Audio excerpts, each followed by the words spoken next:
Apabila seseorang mengambil seorang perempuan dan menjadi suaminya, dan jika kemudian ia tidak menyukai lagi perempuan itu, sebab didapatinya yang tidak senonoh padanya, lalu ia menulis surat cerai dan menyerahkannya ke tangan perempuan itu, sesudah itu menyuruh dia pergi dari rumahnya. Dan jika perempuan itu keluar dari rumahnya dan pergi dari sana, lalu menjadi istri orang lain, dan jika laki-laki yang kemudian ini tidak cinta lagi kepadanya, lalu menulis surat cerai dan menyerahkannya ke tangan perempuan itu, serta menyuruh dia pergi dari rumahnya, atau jika laki-laki yang kemudian mengambil dia menjadi istrinya itu mati, maka suaminya yang pertama, yang telah menyuruh dia pergi itu, tidak boleh mengambil dia kembali menjadi istrinya setelah perempuan itu dicemari. Sebab hal itu adalah kekejian di hadapan Tuhan. Janganlah engkau mendatangkan dosa atas negeri yang diberikan Tuhan Allahmu kepadamu menjadi milik pusakamu.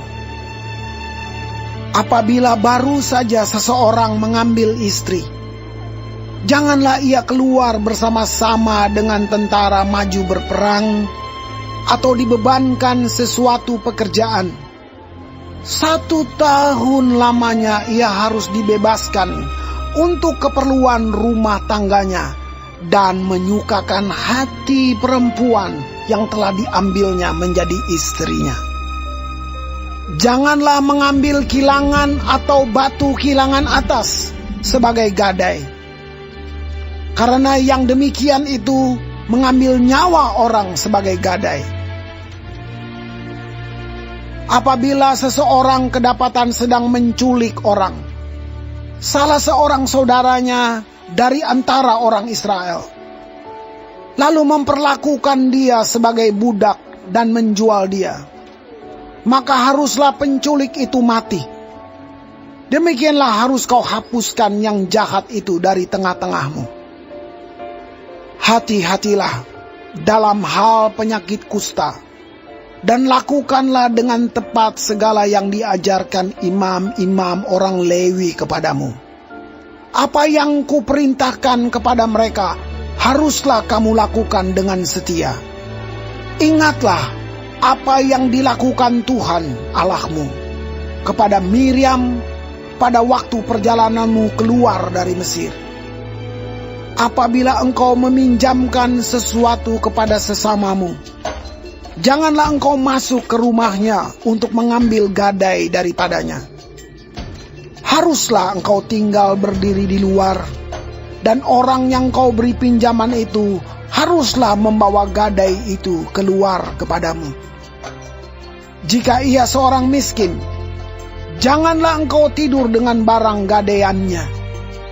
Kembalikanlah gadaian itu kepadanya pada waktu matahari terbenam, supaya ia dapat tidur dengan memakai kainnya sendiri dan memberkati engkau. Maka engkau akan menjadi benar di hadapan Tuhan Allahmu. Janganlah engkau memeras pekerja harian yang miskin dan menderita, baik ia saudaramu maupun seorang asing yang ada di negerimu, di dalam tempatmu. Pada hari itu juga haruslah engkau membayar upahnya sebelum matahari terbenam.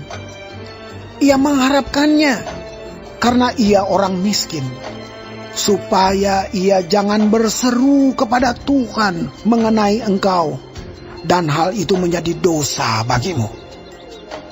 Janganlah ayah dihukum mati karena anaknya. Janganlah juga anak dihukum mati karena ayahnya. Setiap orang harus dihukum mati karena dosanya sendiri. Janganlah engkau memperkosa hak orang asing dan anak yatim. Juga janganlah engkau mengambil pakaian seorang janda menjadi gadai.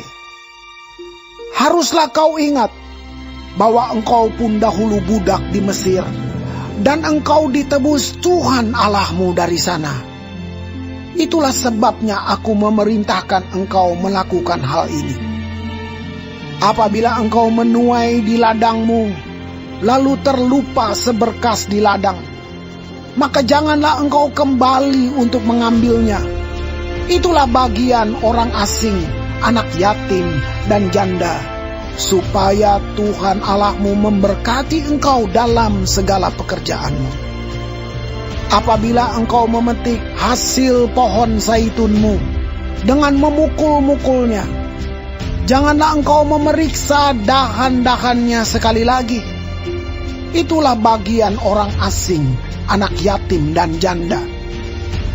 Apabila engkau mengumpulkan hasil kebun anggurmu, janganlah engkau mengadakan pemetikan sekali lagi. Itulah bagian orang asing, anak yatim, dan janda. Haruslah kau ingat bahwa engkau pun dahulu budak di tanah Mesir. Itulah sebabnya aku memerintahkan engkau melakukan hal ini.